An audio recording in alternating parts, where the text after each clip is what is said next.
iCritic Live. This is the podcast where we talk about entertainment, pop culture, and life in between. And this is the third video game system related podcast episode we have done. So I guess this is kind of my Xbox trilogy, if you will, before we get back to talking about movies and other things like that. But I kind of wanted to follow up yesterday because I'm not going to act like that episode got like a lot of views or a lot of comments, but one person did write to me privately and pointed out that, look, I know what you're kind of saying about Dreamcast guy, but you really wanted to defend Microsoft raising prices to video games? You really want to defend this? And the answer is no. And at the end, I agreed with Dreamcast guy that this is probably not good for the Xbox brand. And video games in general. There is a point, and I think we're getting closer to it, where video games are becoming not very affordable. By the way, totally expect Sony to be raising the prices for everything as well. I mean, I think this is primarily a tariff thing, although Yang Ye made a very good point about, like, well, look, if you need to raise the price on like a physical game, totally understand that, but why are the digital game prices going up as well? That doesn't make a lot of sense, and I agree with that. And the thing is, as I've sat upon this, I've kind of come to the conclusion that, you know what, look, as much as I understand what's going on, as much as I don't think Microsoft hates gamers, which was the primary point of the last podcast episode, I do agree that the games are getting too expensive. And in fact, the hobby is getting too expensive. And I actually kind of came to a conclusion, I'm largely going to stop buying games because we're kind of at that point. Now, there will be some, exceptions. There's going to be some rules to it, but I'm basically preparing myself for a non-new game future. Now, when you look at these price hikes, if you are looking at the video podcast, you can see right here how the hardware is going up in prices by quite a bit. Now, thankfully, I already have the hardware, so I do not need to buy more hardware, although I was not aware that the Xbox Series X Galaxy Black Special Edition, which I didn't realize that was a thing, but it sounds cool. I didn't realize that was going up to $729.99. That's that I think is the most expensive mainstream console I've ever seen. I mean, maybe if someone can remember a more expensive console, maybe the Philips CDI was more expensive at some point, but I remember years ago when the PlayStation 3 was launching at $600, and it's like, that was way, way too much money. And now we have some modern consoles of the Xbox is costing $600, now $700. Yeah, that's not good. The accessories, I definitely will not be buying any accessories anytime soon. And it's not even just America. It's like in Europe, the prices are going up. It's pretty scary. And here's the thing. I do draw a line at $80 for a game. I draw the line on that. That is why, even though I have the Switch 2 pre-ordered, I will not be buying Mario Kart. At least not until it's on sale. Yes, I pre-ordered the new Donkey Kong game, and I pre-ordered another third-party game that was $50, and the whole game was on the cartridge. I am not buying key cards. Just not even going to go there. So that, I think, is voting for the wallet. I guess I should mention I did pay $10 for the Tears of the Kingdom upgrade, because even though I bought Zelda Tears of the Kingdom for Switch, I never actually opened it. So it's like, okay, $10. It's basically like I'm getting a new game with enhanced features and everything. So, that I'll swallow. But I've been very choosy about what I buy games on, and I've kind of decided, if $80 is the standard, then I'm just going to have to change the way that I game. Now, this article on Windows Central that shares the prices, at one point there's a section that says, when is expensive too expensive? And they write, Xbox's strategy has been changing rapidly over the past year, leaving core Xbox users confused in some regards and alienated in others.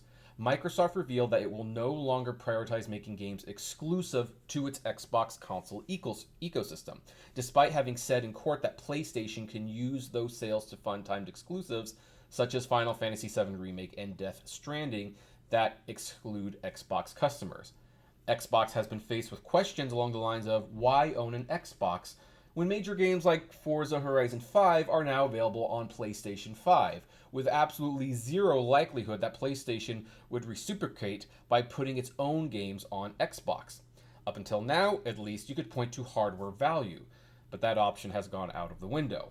Microsoft is hoping things like Xbox Play Anywhere, accessing your games via Xbox Cloud, and the value add from Xbox Game Pass will keep it in the game. It certainly kept me around, that's the author, not me. Even with Xbox first-party games hitting $80, at the very least they come with the guarantee of a PC code as well, thanks to Xbox Play Anywhere, which is generally something that would cost anywhere up to $160 to accomplish from other publishers. But the wider gaming audience largely seems to have shrugged its collective shoulders thus far at things like Xbox Play Anywhere so far, if they even know it exists. Naturally, Xbox Play Anywhere also wouldn't be available with physical copies of games either. What if hardware was designed with Xbox Play Anywhere in mind from the ground up? Microsoft said that it's hoping it can win in hardware with innovative next gen, which we understand to include both an Xbox Series X successor and some form of Xbox handheld. Microsoft is also working with global hardware OEM partners to create alternative Xbox consoles, kind of the same way how even though Microsoft has the Surface tablets, you can still get Windows 10 on pretty much anything else.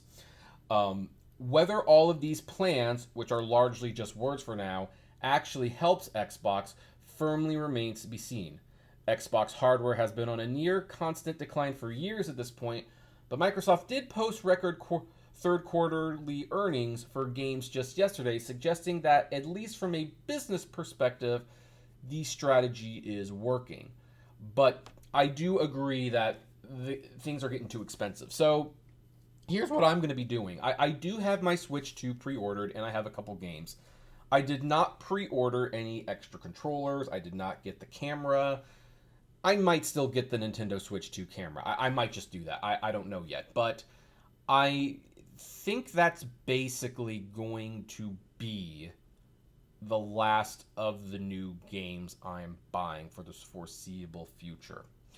And when I say the foreseeable future, I'm talking about the next 2 to 3 years. Because here's the thing. I have bought many games, and some of them, I hate to admit, are still in their packaging. They have never been opened. And I'm going to spend my time playing those rather than buying new games. If a game is going to cost more than $60, I'll make a slight exception for Donkey Kong because, new system and all of that. Got to have a new game to play on that. But with the exception of maybe a first-party Nintendo game or two, $60 is going to be the limit. I will not buy a game that's more than $60. What's more, the game's going to have to be on the actual cartridge or the disc for me to buy it. So, for example, I would love to get Bravely Default on Switch 2, especially at $40. But it's a key card, and I don't buy digital unless it's like a $5 thing. So, I guess I'm not playing Bravely Default on the Switch 2 until they fix that, if they ever get around to it. I will not buy the next Halo game at $80. I sure as heck will not buy Grand Theft Auto 6 at $100, which I sense that's coming. I know that might be the one game that could probably justify the huge price, but no, I'm not going to do it. I'm just not going to support that. I will wait until these games are on sale. And in fact, I'm even going to probably not buy a lot of $60 games because I have games that I've bought and I've never played them. I think it's time to play those games. So unless the game is $50 or less and the whole game is on the disc or cartridge, I'm not going to be buying it. Just will not be doing it. I will keep Game Pass around, and I've got the PlayStation Plus paid up all the way through 2028. There's a story behind that, but Basically, that service is free for the next few years, and I'm just going to play games that come with those as well. And I might even get back into some retro gaming. I actually recently bought South Park Chef's Love Shack for the Dreamcast. Now, some people might be saying, well, why would you be turning to retro gaming? That can be just as expensive as the new games now. And yeah, I agree. There's a lot of games that are retro that are $80. But you know what? Here's the thing. If I'm going to pay $80 anyway, I think I'd rather send the money to a struggling American who is probably selling that game because they need the money. The economy is going to be a little rough for a while. The tariffs have officially taken effect. And we don't get into politics here as much as we can, but make no mistakes, the tariffs that are being imposed by President Trump is going to make everything more expensive. That's probably the main reason why the hardware and everything is going up in price.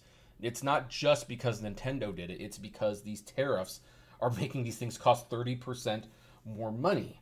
And while, yes, companies like Microsoft can take the hit, are they expected to take the hit across the board and lose money on everything? That's not what businesses do.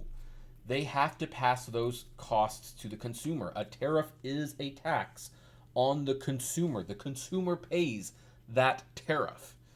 And that's what they're doing. And look, it's not completely the game company's fault, but at the same time, I kind of need to pick and choose. When everything goes up substantially in price, guess what? It's the fun things that get cut first. So no, I will probably not be taking that vacation this year. And the video games, I'm going to cut back drastically. Unless the game is $50 or less and the complete game is on the cartridge, I'm not buying that game. I will play an old game. And if I do pay more than $50 for a game, it will be for a retro game. I mean, yeah, I was kind of like, a lot of these Tales series, the Tales of series, I would love to play them, but they cost like $70 or $80 or $90 a game. Well, if new games are going to cost that much money, I'll buy a retro game for the PlayStation 2 or something like that, because at least the money is going to a mom and pop shop or a person who is probably selling that game because they really need the money. And so in that sense, I'm keeping my hobby around while making a statement to the game companies that I am not happy with these prices, and I'm helping a fellow gamer or American citizen at the same time. And that's just kind of how it's going to work. And I will not buy the $90 Nintendo GameCube controller for the Switch 2. I just won't do it. It's like, look, maybe at $60, I would have gone for it. But you raise it to 90, which it's like, hey, that's a 30% hike increase. That's the tariff at work right there. Well, the answer is no. It's just not affordable at the moment. And I think I can do this for at least a few years. Because, look, there's not a Zelda game coming out anytime soon. I don't think there's a Mario game coming out anytime soon. I don't know when the next Halo comes out. We already know that Grand Theft Auto 6 has been delayed till 2026. And again, if that thing is $100, forget it. I'm not paying that kind of money for a game. I'll pay for a deluxe edition where I get swag and stuff like that, because usually I sell the swag on eBay and I get that money back. But unless there's swag with it, no, I am not spending that kind of money on a game. Just not going to happen. And that is one of the big points that Dreamcast guy was trying to make that I do agree with. I think gaming is just too expensive right now.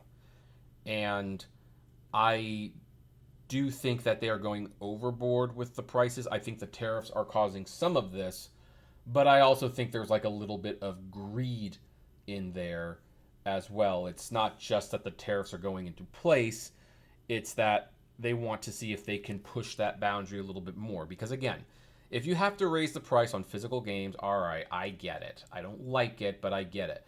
But the fact that the prices are also going up on digital, which has like a zero cost delivery method system basically, well, that kind of shows that there is an element of greed in this, not just a tariff thing going on.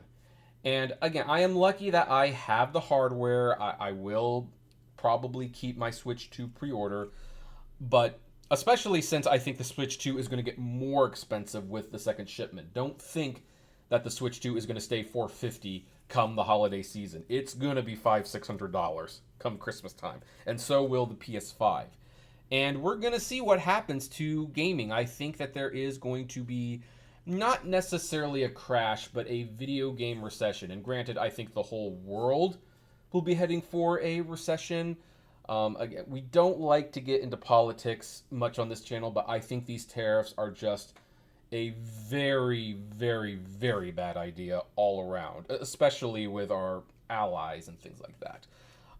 But things are just going to get more expensive in general, and so I have to change the way that I game as a result. And by the way, this is one of the great things about physical copies of things, especially if you keep them. You can go back to these old things and you can play them. And like, you know what? I have a copy of Xenoblade Chronicles 2 that I've never opened. I should open that and I should play it. Play it on my Switch 2. That's probably an 80-hour game right there. So it'll be great. Like, I have Dragon Ball Z Kakarot on Xbox One. Never played it before, so I could bust that open. And I'm not like a huge Call of Duty fan, but there was a Call of Duty game that had Kevin Spacey as the president that I was always interested in playing.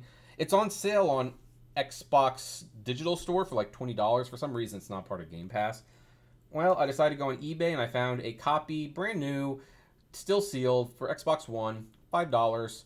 And not only did I save a lot of money, not only did I not send money to Microsoft, I gave some money, even though it's like admittingly a pittance in comparison to other things, to an American gamer.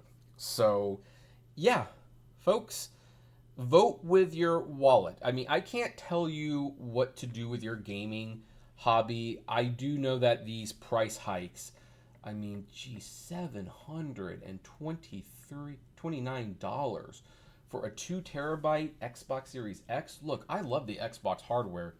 I don't know if I could justify that myself. You're going to have to decide how you're going to want to go forward with this. I think there's a way that you can still game and do it within reason while also sending a message. My rules is basically, look, I have a price ceiling. $80 definitely passes it. $70 for special games, like if there's a Final Fantasy 17 or Remake Part 3. If those are $70, okay. That's my favorite game series of all time next to Sonic the Hedgehog. I'll buy it. But for the most part, I'm sticking to a $50 cap. And the game has to be on the disc and the cartridge. It can't be a key card. I will not buy those at all. I mean, heck, if I'm going to go down that path, I might as well buy digital. And I'm primarily going to be buying retro games and playing games that I have not opened. So that's kind of where I am right now with gaming. I don't know where you are, but I would like to know what these price increases have meant to you and whether or not you will be adjusting your spending habits on video games as a result of these price increases. So hey, if you're listening to this podcast on a platform that allows comments, I would really love to know your thoughts and what you're planning to do in response to these price hikes. So comment in those sections. If this is your first time listening and you like what you hear, let's make it official. Become a subscriber. We are on YouTube podcasts, Spotify, Apple, Deezer, all your podcasting platforms of choice. And as always, I will see everyone at the movies, and we might even talk about box office next week. I don't know, but there's some movie topics that I want to talk about again. So I just have to rack my brain and think of like the perfect topic for everyone. So anyway, folks, you take care out there and stay safe. Hey, you made it to the end. Thank you so much for making it to the end. Just a few more things. First of all, the names that you see on the screen, these are our Patreon and YouTube member supporters. And I thank each and every one of them. Their support helps me make exclusive videos for Patreon and YouTube members, as well as keep the channel running, and of course is just of huge kindness to me. Also, don't forget to check out the iCritic-led podcast on Spotify, Apple, Google, Deezer, whatever podcasting service you listen to, it is there. We definitely want to see you there. And hey, there's also other videos that you can check out. So, you know, check out these other channels, these other videos, especially that one. I think that's a really good one.